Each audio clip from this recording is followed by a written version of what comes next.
สังคโลก2แล้วแกตเมาพาโซกอยู่เบื้องนอกอยู่เบื้องขวาเจ้าส่วนออกมาแล้ว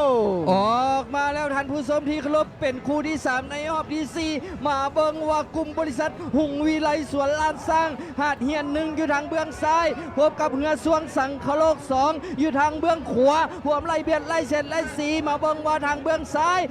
หุงวิไลสวนลานสร้างหาดเฮียน1จะหนีได้ตลอดปลอดภัยต่างคนต่างผายต่างคนต่างเบียดต่างเสียดต่างสีกันออกมาบ่ฮู้ว่าไผนำบ่ฮู้ว่าไผตามบ่ฮู้ว่าไผจะแซงไผพี่น้องเอ้ยเอาแล้วว่าจะเป็นจังไดพี่น้องเริ่มเข้าสู่พวงที่1กายพวงที่1มาแล้วก็เบิ่งดีๆตอนนี้ลาวแก๊สบ้านสังคโลก2เมาพาโซกเริ่มจะตีแฮกแซงหนีจากวงกลุ่มบริษัทหุงวิไลสวนลาดสร้างวัดหาดเทียน1ว่าจะหนีตลอดปลอดภัยหรือบ่เพราะตอนนี้เริ่มจะก้าวเข้าสู่พวงที่2แล้วพี่น้องเฮ้ยยังเบิ่งบ่ออกยังบอกบ่ได้ว่าจะเป็นไผจะเป็นสังคโลกอยู่ภาคเบื้องขวาหรือบ่หรือว่าจะเป็นกลุ่มบริษัทหุงวิไลสวนลานสร้างบ้านหาดเฮียน1อยู่ภาคเบื้องจูจีสูสีส่วนมาบ้านหานเฮียนฟาดเบื้องซ้ายตีแหงแซ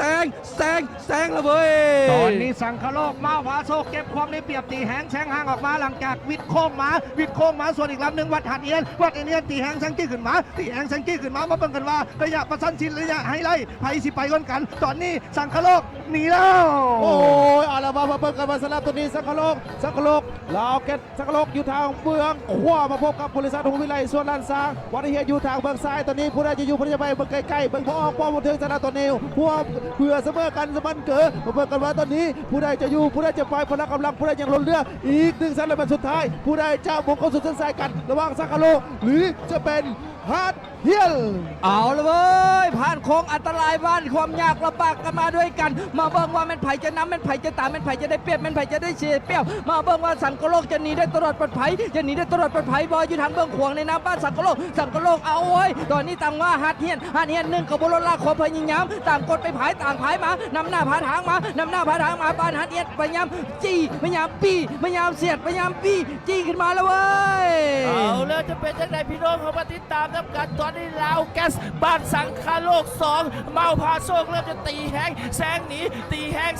กลุ่มบริษัทหุงวิไลสวนลานสร้างบัตรหาดเฮียน1ว่าจะหนีตลอดปลอดภัยหรือบ่ยังอีกประมาณ250เมตรจะเข้าเส้นชัย200 เมตรจะเข้าเส้นชัยต่างคนต่างใส่จะ1ดึงจะ2ยังที่3ถามจะ4ปีกันมาตอนนี้ยังบ่ฮู้ว่าจะออกตัวไหนจะออกไผจะชนะระหว่างกลุ่มบริษัทหุงวิไลสวนลานสร้างบ้านหันเฮียนส่วนมาสังคโลกอยู่ภาคเบื้องขวาว่าจังไหนจะหนีได้หรือบ่ได้โอ้โหนี่ใจดีไปสำหรับตอนนี้ลาวแกตติดกันหุกเต้าแล้วลาวแกตสังคโลกลาวแก๊สหาดเฮียนลาวแก๊สได้ที่สุดเส้นชัยเอาละถือว่าเป็นอีกทีมหนึ่งคู่เนาะที่จบกันโดยเฉพาะกับเป็นลาวแกตเป็นสังคโลก2อยู่ทางเบื้องขวาพบกับบริษัทหุงวิไลส่วนลานสร้างปาเห็นทางว่าผู้มีปัญหายังถือว่าคู่นี้จะเป็นลาวแกตเป็นสังคโลก2เป็นฝ่ายชนะไป